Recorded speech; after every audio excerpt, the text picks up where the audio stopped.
Thank you so much, Daniel. And hello, everyone. My name is Jessica Herrera, and I'm a development manager here at the Hispanic Heritage Foundation, a nonprofit whose mission is to identify, inspire, and prepare and position Latino leaders in the classroom, community, and workforce to meet America's priorities.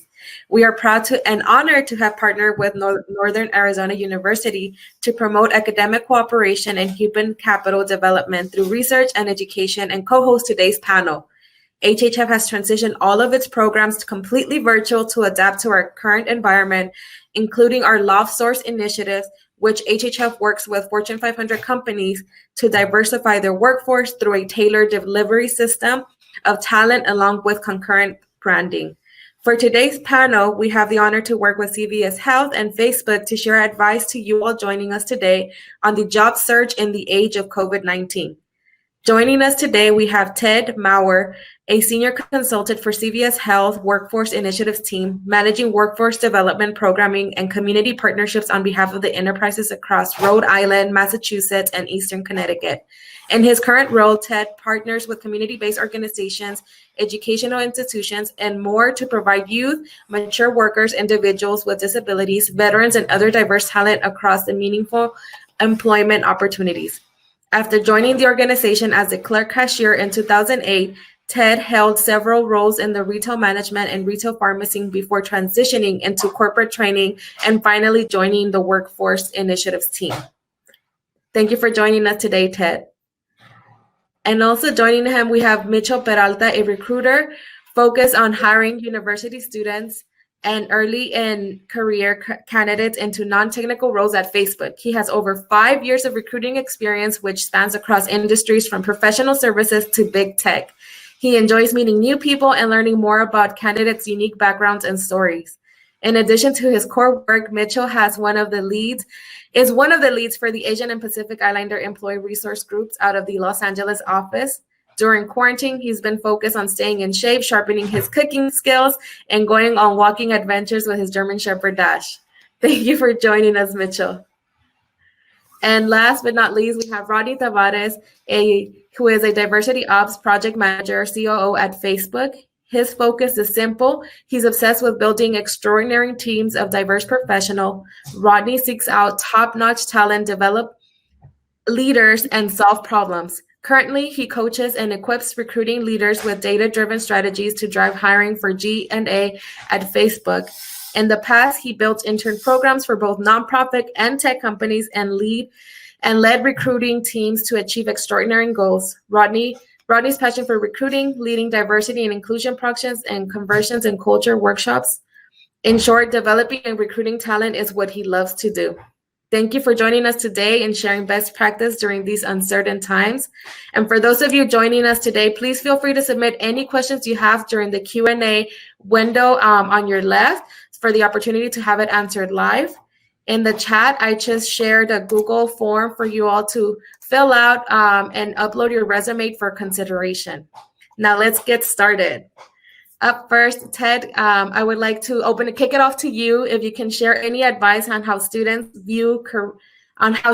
should view careers post-COVID versus pre-COVID from your experience at CVS. Absolutely. Thank you, Jessica. So, let me start by saying that based on my experience since early March, folks should look at the careers out there today as more competitive than ever.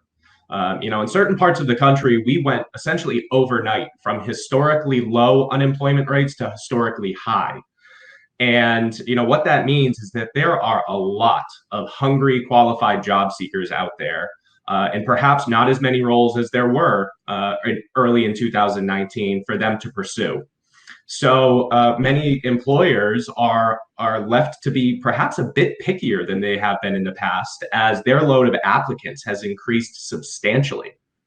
So, to give an example of this, if I think about considering folks for any given position and choosing between the individual with the resume and the qualifications or the individual with the really well-polished resume, the additional effort, perhaps in certificate training or internship, the individual that shows me they really wanted it that much more to put in the extra effort. I think today it's all about going above and beyond to land that position. Secondly, I would just say when you think about the positions available today, available in the future, as opposed to before COVID, don't rule yourself out too quickly or too easily. Don't think, oh, this position or this career won't work for me because I'm a caregiver, because I'm a parent, because I have obligations outside of work. Because frankly, I think that employers, colleagues, and customers alike, we're in a new world where we have to understand that folks, we're not necessarily expecting this to happen, that might not have a dedicated space too far away from their barking dog or their crying baby, that might not be able to work the 9 to 5 because they're suddenly teachers as well as professionals. For that, I would say don't knock yourself out and don't say no. Rather, say only yes or yes if. Wonderful. Thank you for sharing that. And of course, everyone's wearing different hats during these times. So thank you so much for acknowledging that.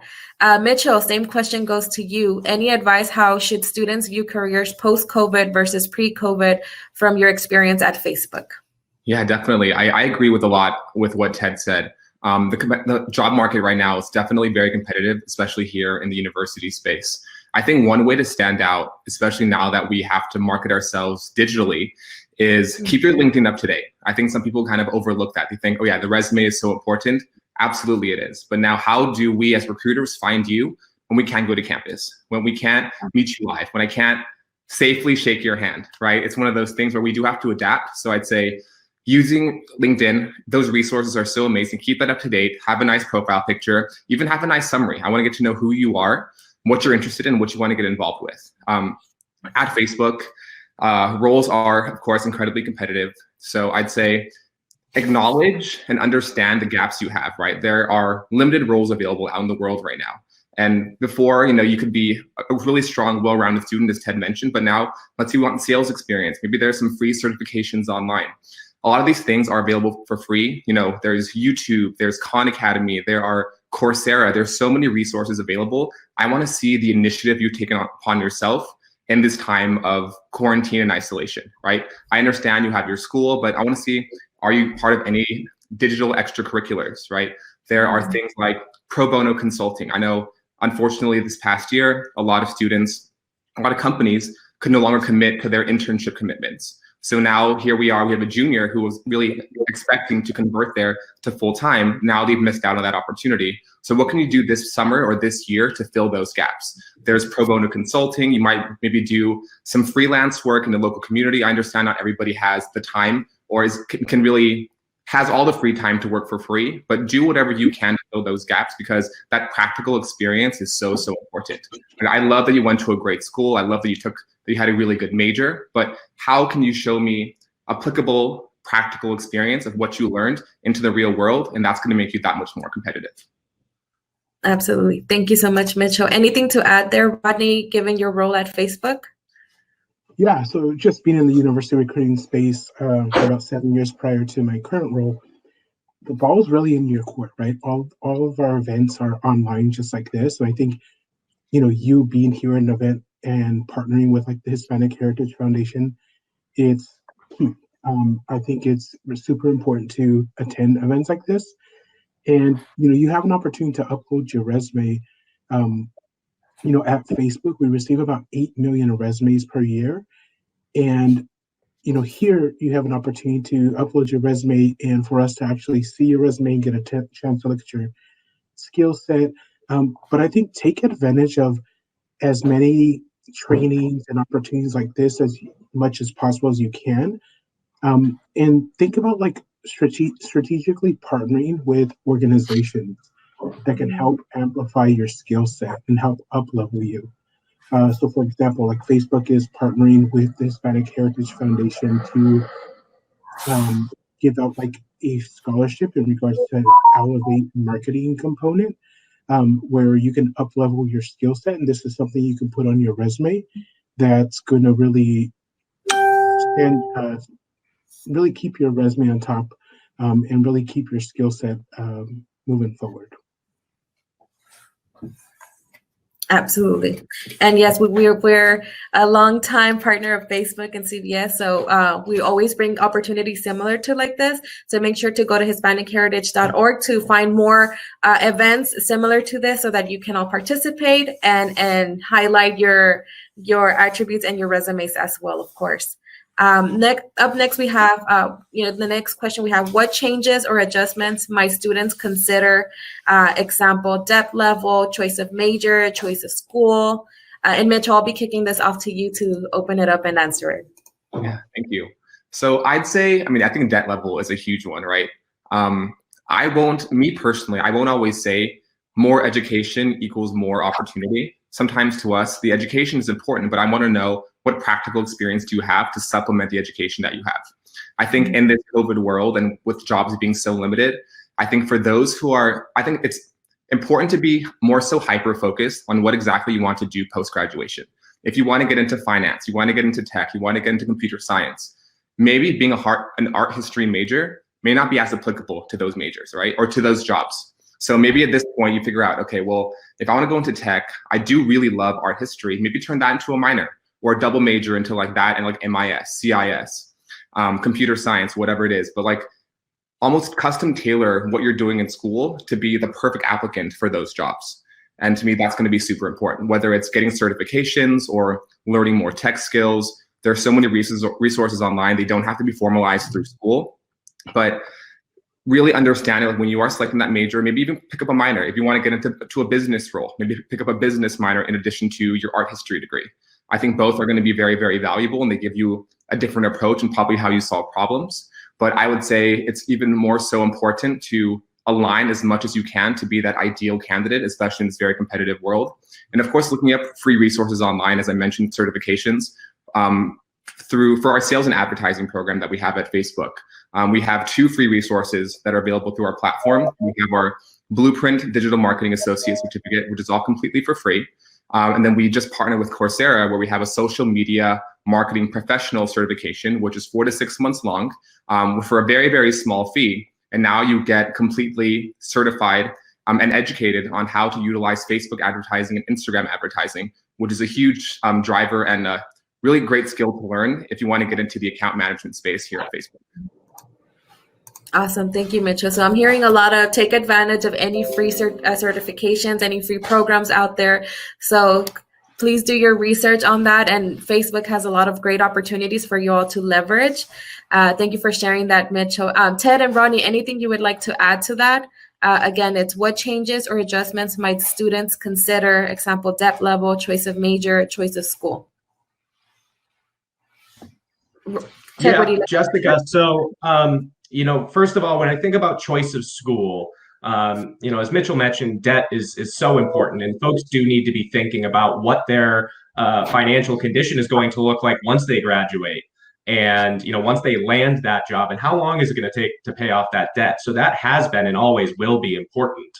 But I would say there's probably never been as important a time to really do your homework as you look into these schools. You find the one that has your major of interest, that has what you're looking for in that way, but take a look at their workforce development programming. What kind of workforce development arm do they have? What employer partners have they successfully collaborated with in the past? Do they have any information around customized job-driven training programs they developed and conversion to hire? Find that school that's going to be able to support you more than just in the classroom, but with wraparound services that are really going to make it a sure thing that you get that job when all is said and done. And secondly, we mentioned these certificates and these trainings that are available. They are out there, and there aren't really many positives to the ripple effect that COVID has put upon us. But one of them is that geography is far less a barrier today than it was for a lot of folks in a lot of different situations earlier this year. There are opportunities available to you no matter where you sit in the country.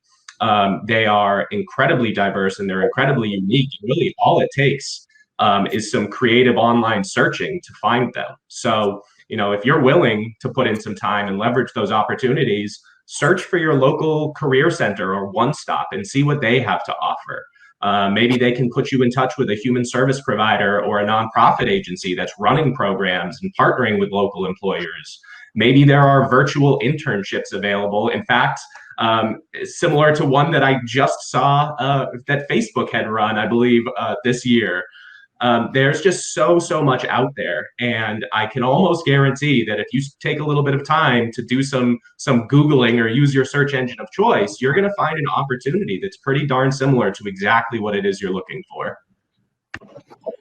Yeah, and the last thing that I would add here is, completing like a SWOT analysis, thinking about the strength, weakness, opportunities, and the threats. It doesn't have to be a threat as we think of the world today. But as you're thinking about like the career choice, the college of choice, or like the certificate, like what is the benefits of those? Like what is your return on investment in your time in regards to a program or completing a certificate or degree? What is the outcome of that certificate or degree in that level of education?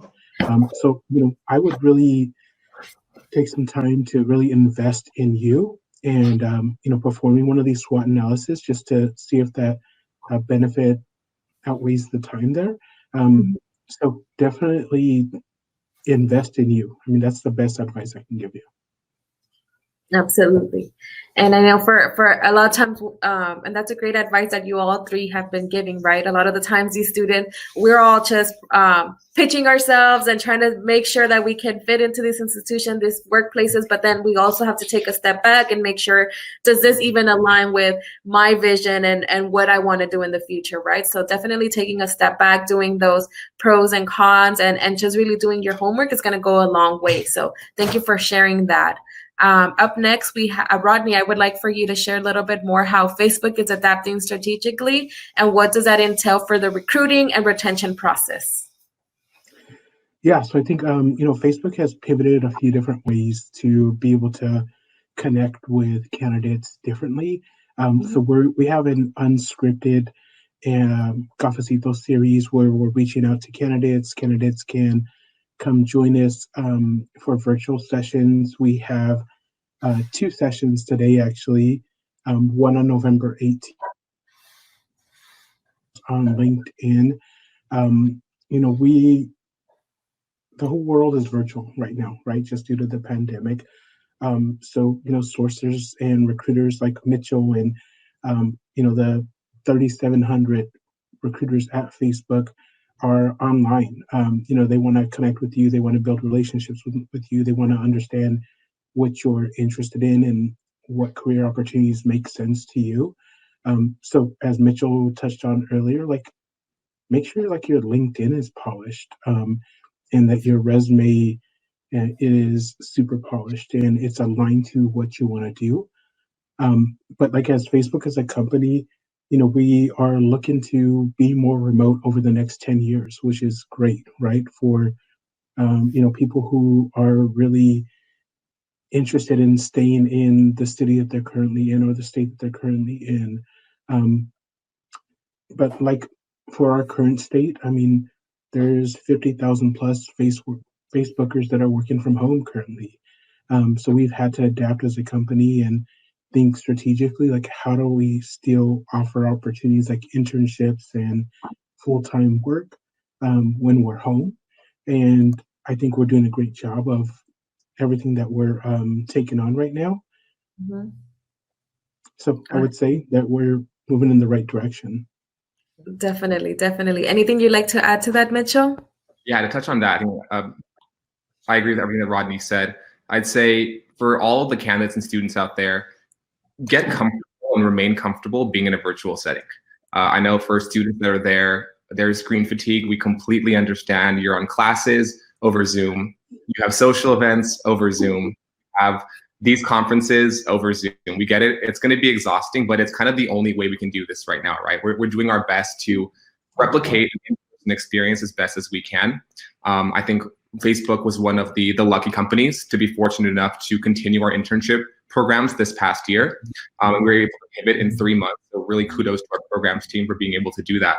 But we have some first-time interns who are staying in their living rooms. They're staying in their bedrooms for 8 hours a day working with teams, and you just have to be comfortable presenting yourself in this virtual setting, right? Have your lighting right. Stand up if you want to. Like right now, I'm standing up. It helps me talk when I'm speaking to people.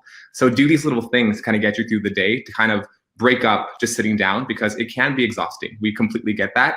And things may still be like this for the next 6 months. So get comfortable staying in this setting. Even when it comes down to interviewing, get comfortable talking to a camera. Get comfortable, standing up and being active and showing personality. These are all things that are going to make you that much more competitive as an applicant in this virtual space. Thank you, Mitchell. Ted, anything you would like to share on how CVS is adapting strategically, and what does that entail for your recruiting and retention process? Absolutely. Let me preface this by saying that, when you work for one of the largest organizations in the country, there are bound to be a lot of things that you just simply don't know. And I am sure that there are strategic decisions being made far over my head and as we speak, that I might not ever even find out about. So, what I'll share is just based on what I've seen, experienced, and perceived over the last several months. As many employers have, we have shifted many of our positions to remote or work from home positions whenever and wherever possible. That was an almost immediate pivot, and it made perfect sense. And it was interesting because, I think a lot of employers had this in the back of their mind for so long. And a lot of them thought, oh, but there's a lot of red tape there. Well, COVID made it happen, and it made it happen quickly. And I've seen in speaking with my colleagues that the work is still getting done. Mm-hmm. And in some cases, folks are feeling that they're actually more productive in this new virtual environment where they can step away from work when needed, or they can step into work so quickly whenever necessary. So it's working. I think that's a big lesson learned. As far as recruiting and retention, what I have seen is that we are looking everywhere, and we're using what for many parts of our organization might be considered fairly new talent pools and sources. So, my team in particular, we're incredibly unique in that we leverage our partnerships with community-based organizations across the country to tap into underrepresented and historically underserved populations. So now, unlike ever before, perhaps more than ever before, I have folks from all over the organization coming to me and to my teammates on an almost daily basis saying, hey, do you have an organization that might be able to help us find folks like this that would fit this position?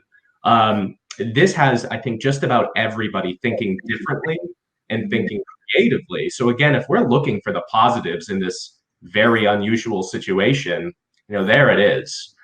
We are absolutely connecting our job-driven training program participants and our network of job seekers through partners like the Hispanic Heritage Foundation to numerous positions across the enterprise.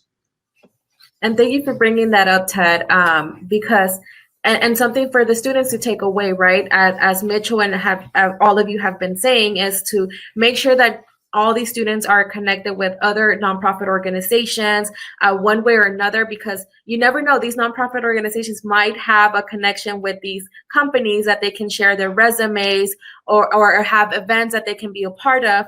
So I just want to highlight that to these students that, HHF is as a nonprofit and a unique organization, we're positioned uniquely that we have the opportunity to work with big companies like Facebook, CVS, and many other companies where we can funnel talent to their sourcing program. So make sure that you click on the Google form that I just shared and submit your resume.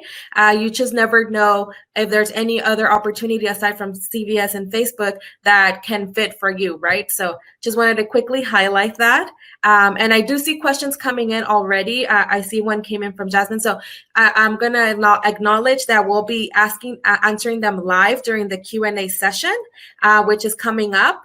And so just keep the questions coming up. I know we have a couple minutes for the panel, so I definitely want to highlight the next question is, what are some current opportunities at your company? And I know, Rodney, you put together a slide. Daniel, if you can help us bring up the presentation up again, please. And I'll man it on my end so that we can highlight these opportunities. But go ahead, Rodney. I'll hand it over to you. Cool. Well, thank you guys so much for having us today, Northern Arizona University, and we're excited to present and showcase some of the roles that we have. So under Facebook, under the COO, there's 3 different pillars. So general administration, partnerships and organizations, revenue and marketing. So under G&A, we have business ops manager roles, finance manager roles, infrastructure accounting manager roles. Under P&O, we have technical program manager roles and system analyst roles. And under R&M, we have product marketing manager roles that are currently open.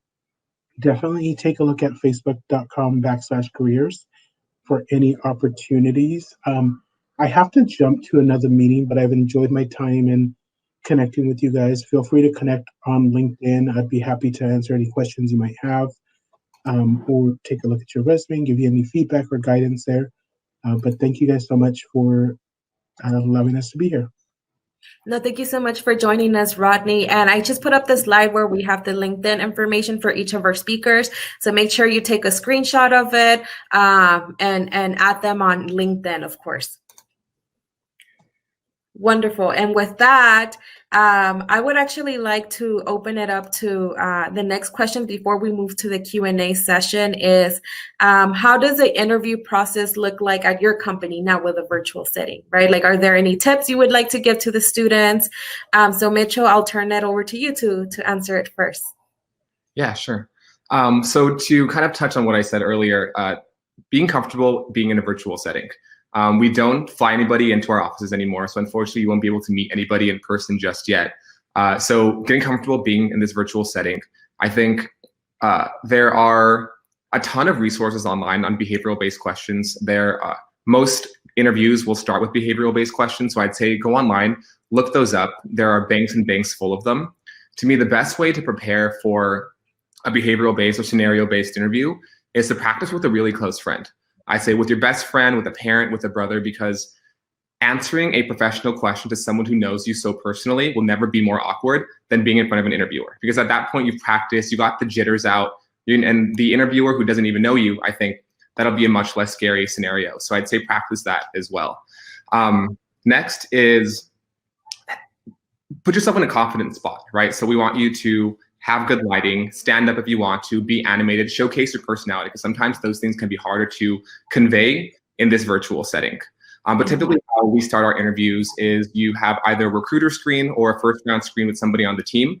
And then your final round interviews will be anywhere between 3 to 4, 30 to 45-minute interviews. And then after that, we will go ahead and deliberate with our teams and figure out on whether or not the candidate's going to be a good fit for that role.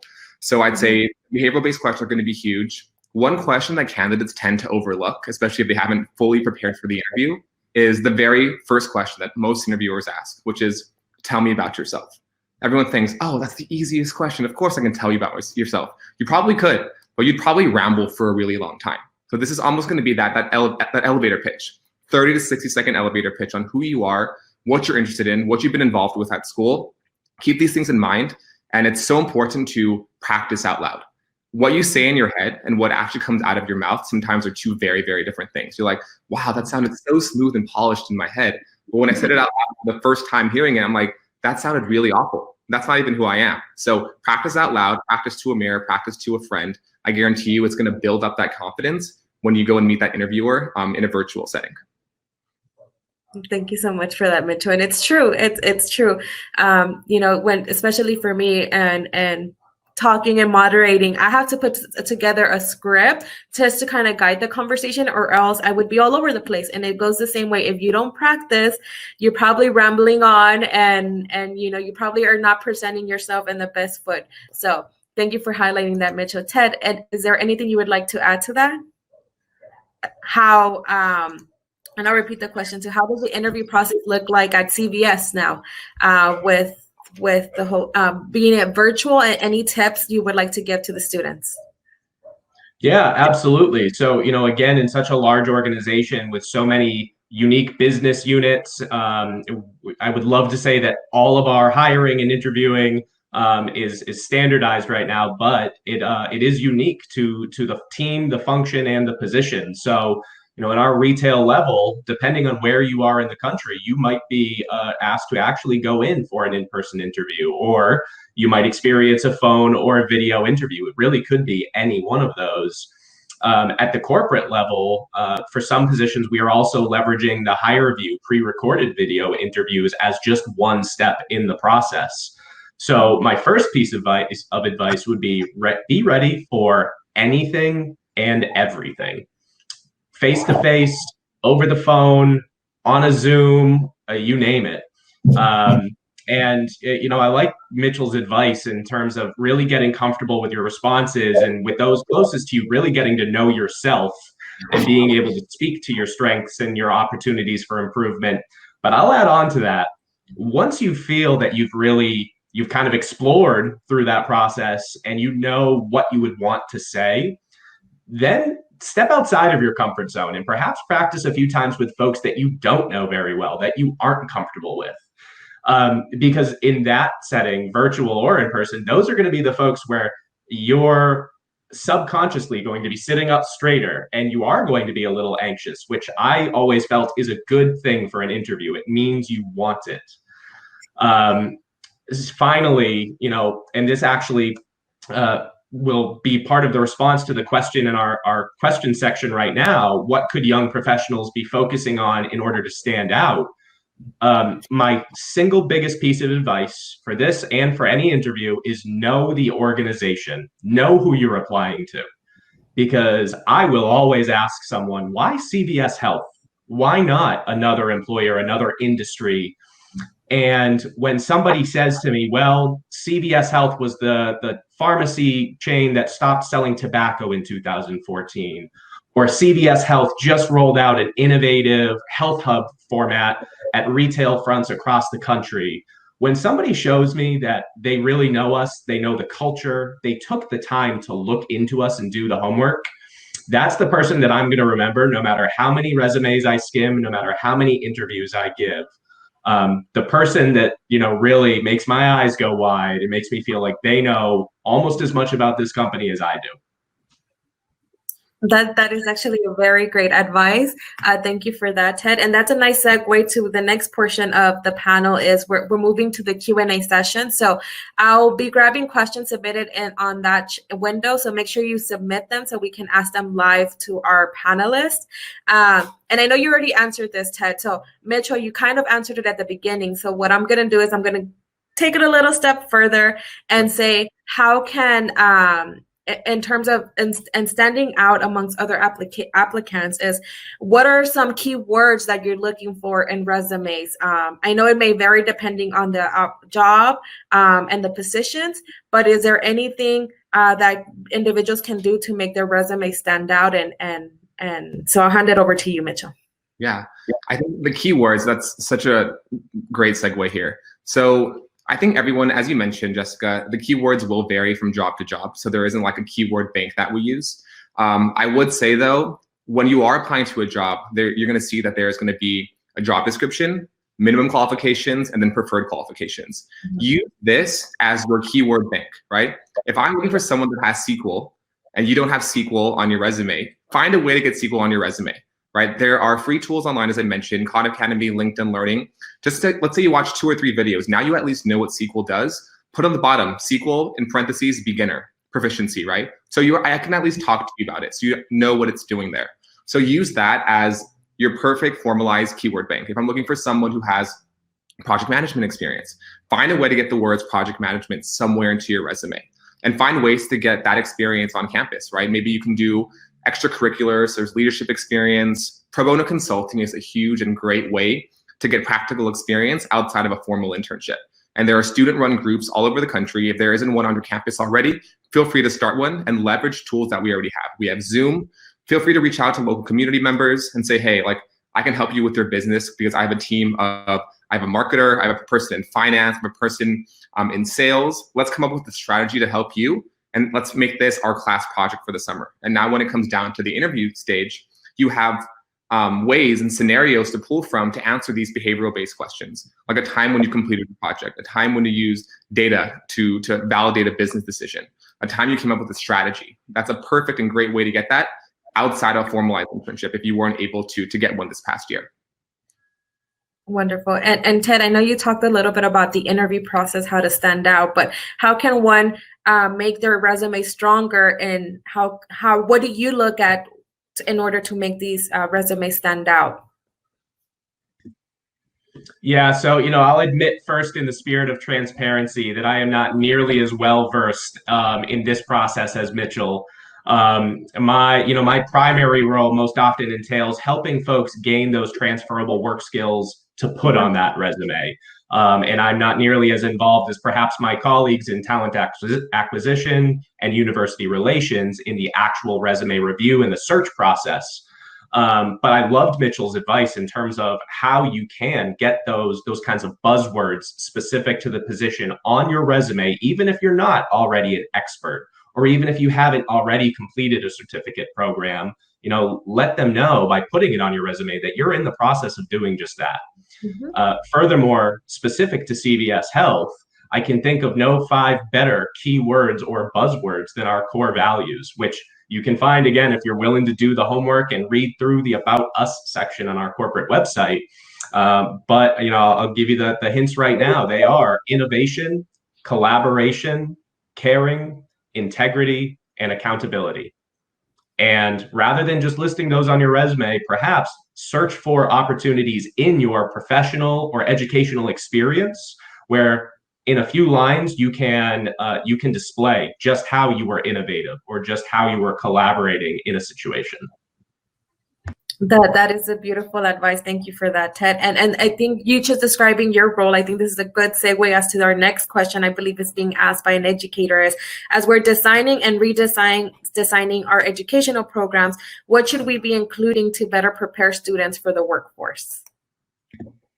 Yes. So I would absolutely say leverage your employers, right? And whether it's an existing partner or an employer you've never engaged before, conversations don't necessarily need to start as, hey, let's work together to create a robust job-driven training program. Let's develop curriculum over the next year and seek funding.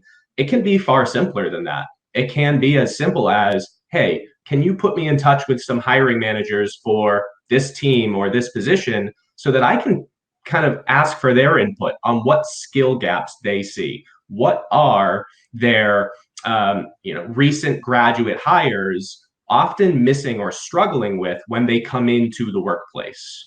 That is a great way to identify, what might have just kind of popped up overnight in this industry or in this setting that maybe, wasn't as well known as it should have been, perhaps is not reflected in the curriculum or the current learning experience. So I think it's as simple as poking around and asking those questions with the folks that are doing the hiring, that are doing the training, and that know, really where that skill gap lies. Absolutely. Thank you so much, Ted. And Mitchell, as a university recruiter, we'd really like to hear your perspective on this. So the question again is, as we're designing and redesigning our educational program, what should we be including to better prepare students for the workforce? Yeah, absolutely. I agree with everything that Ted said. I think, one, there are 2 ways of approaching this. One could be, reaching out to a recruiter or to a hiring manager. That could be, I guess, the most formalized way to understand, hey, what are the gaps we're missing or our students are missing in order for them to get evaluated for these roles in the future. But the second piece to what Ted mentioned is go and look for the open jobs that are online, right? For us on the business side of the house, there are roles within global operations and global marketing solutions. Look on there and what are the qualifications? And based on the qualifications, are we giving our students the skills they need to meet these minimum qualifications for those roles? Are they getting the technical skills? Are they getting the project management experience? Are they understanding how to leverage and use data? Storytelling with data is a huge thing wherever you work at Facebook because data drives all of our business decisions. So I think getting comfortable with the numbers, but also being able to pull insights from that and then create that narrative and articulate that to cross-functional partners. Working in teams and groups, those are also really important as well. So I think it can be as formalized as working with direct hiring managers to say, hey, I have my students, we're building this business program over at NAU. what should we be focusing on so these candidates are more competitive as they apply for full-time. So I think that would be the best way, looking for those keywords, looking for those tech skills, and somehow incorporating that into the curriculum that they're putting together over at that university. Absolutely. And I think something, an advice to give also is connect within the university, right? See what connections your university already has with these companies or nonprofits, and see how you can leverage those connections already so that you're not necessarily going out there and making those connections, and see if there's already a program existing. And if there is, learn a little bit more about it, or immerse yourself in it and see, what key takeaways you can take away from that and implement it on your end as well. So definitely being connected with nonprofits is also going to be a key component here as well. My feedback working at HHF. So the next question we have here is, what aspects of LinkedIn should young professionals be leveraging the most in order to increase connections? Ted, I don't know if you want to take a stab at it. I'll do just that. I'll take a stab at it, but knowing that he has far more expertise, I'll very quickly defer to Mitchell. So just having a LinkedIn myself and receiving connection requests here and there, I'll say personally, I look right to that summary, that little tagline and the paragraph underneath that beautiful professional picture. And I was taught a long time ago to focus when it comes to LinkedIn on quality over quantity. So I am looking for folks when it comes to making connections that are in a relevant industry, that have listed that they're interested in positions that might be in some way pertinent to CVS Health or to my professional experience. Not just, I want to connect because I want 10,000 connections, because I think that looks really good. So, make sure that you're painting a really accurate picture of yourself, your experience, and what you are looking for, because all those things come into play when somebody decides to hit accept or ignore. Yeah, and to touch on that, as Ted mentioned, it's really not all about quantity, right? I don't care if you have 10,000 connections, 50,000 connections. To me, that means you're really great at clicking, right? But to me, finding more meaningful connections is really, really important. So if you are building out your LinkedIn for the very first time, of course, have a nice, polished, semi-professional, or whatever you're comfortable with, but a professional looking headshot. Everybody has their phones these days. Put on portrait mode on your iPhone, go outside in front of some foliage, and boom, you have yourself a nice, professional, completely for free picture, right? But after that, put together a nice little summary. Almost look at that as like a mini cover letter, right? I want to learn about you. It shouldn't just be regurgitating all your experience. I want it to be quick, concise, who you are, what you're interested in, and what are some of your interests outside of the professional world, right? Those are some nice tidbits to put in there as well. And then from there, think of your LinkedIn profile as your expanded or extensive resume. On your resume, of course, we do want these to be tailored to the job that you're applying to. But the benefit of LinkedIn is there's literally no limit to it. So all those bullet points that you had to leave off because you're applying for a sales role and maybe these other experiences weren't as applicable, put those extra bullet points under that job into your LinkedIn profile. Maybe I got so intrigued and I clicked onto your LinkedIn profile from your resume. I'm like, oh, what else was Jessica involved with? Oh, cool. She was actually part of this really amazing business fraternity, or she did a lot of philanthropy work, back when she was in college. That really aligns with our mission here at Facebook. I think she's going to be an amazing candidate. So think of ways to do that. I think I forget that part where you can recommend skills to people. I don't really look at that, to be honest. I think it's a nice kudos to have, like, hey, Ted's been recommended for public speaking and project management, which I think are great things. But honestly, for me, it's a section that I kind of overlook. I more so want to see your experiences, because this is when we're doing any kind of LinkedIn search, right? We are using keywords for those searches. So as you scrub through our job descriptions and our minimum qualifications, preferred qualifications, look for those keywords and make sure that those are in there within your extensive LinkedIn profile. So when I'm doing my search, looking for data analytics or sales and advertising experience, digital marketing, you come up somehow. And now I have a chance to review your resume, and if there's interest, I'll send out a link, an in-mail to you. So those are different ways. And also too, when you are reaching out for a connection, make it personal, right? Put in a sentence or two as to why you want to connect, what you're interested in, because as recruiters, I get hundreds of requests and I don't mind approving them all, to be honest. But when it comes down to someone messaging me, I don't have the time or the bandwidth to respond to everybody, right? So give me something quick, like, hey, I saw you here, or I'm part of this org as well, or I saw this opportunity at Facebook and I love it because of this reason. I'm like, oh, cool, that actually aligns with what I'm looking for. Let's chat more. And I'd say my last thing is, don't take it personally if a recruiter or a professional does not respond back to you on LinkedIn.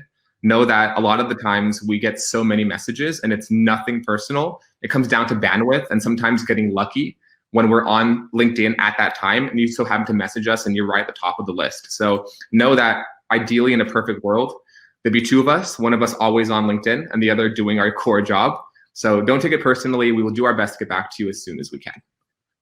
Absolutely. And I think that's important too. Something that we always tell our network is, as soon as you meet someone, regardless of who it is, right? Because you never know how they can help you in the future, is connect with them on LinkedIn. Make sure you write a message on where and how you met them and your experience with them, because, everyone receives so many LinkedIn requests. And when you do reach out to them again in the future, they have something to reference, right? Because they see them prior messages and things like that. So that's a very good advice. Thank you so much, Mitchell. And I know we received our 5-minute cue, so I want to turn it over to you all again. And any last advice you would like to give to the students before we adjourn today's panel?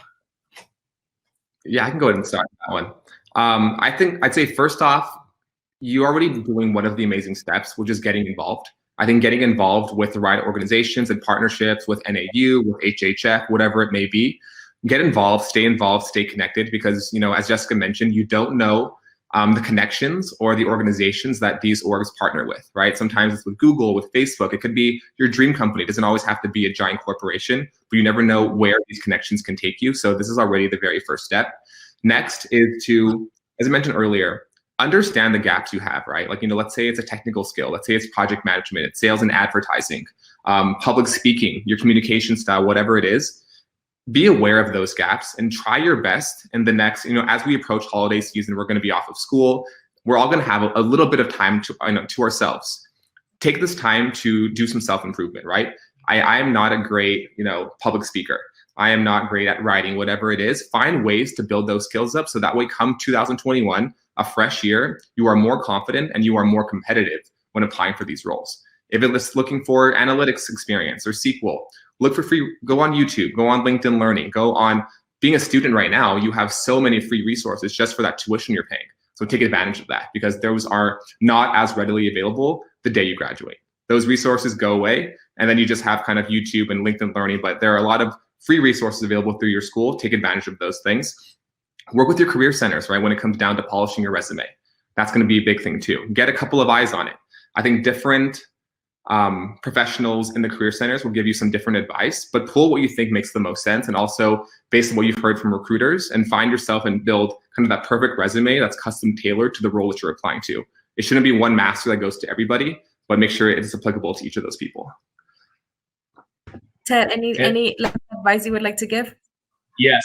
So Mitchell teed it up beautifully. Basically, you should be using the time right now to your advantage. And it's folks that are positioning themselves and preparing themselves for success rather than waiting for COVID to end that are going to come out of this that much better. So if you're finding yourself with time on your hands right now, you should be using that to your advantage.